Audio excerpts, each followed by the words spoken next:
যে আসলে বেদাতটা কত বড় খারাপ জিনিস।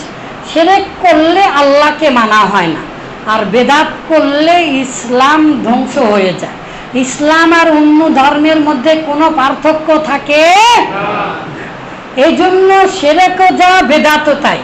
শিরকও গুনাহ হারাম, বেদাতও গুনাহ হারাম। কিন্তু শিরক সবচেয়ে বড় পাপ কেন বলেন তো?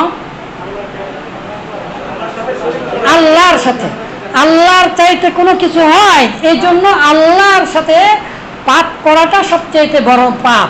কিন্তু বেদাত কি তাহলে ছোট পাপ? বেদাত কিন্তু ছোট পাপ না। আল্লাহর সাথে শিরক করলে আল্লাহকে মানা হয় না, আর বেদাত করলে ইসলামকে মানা হয় না। ইসলামও যা, ঈমানও তাই। বুঝতে পারলেন?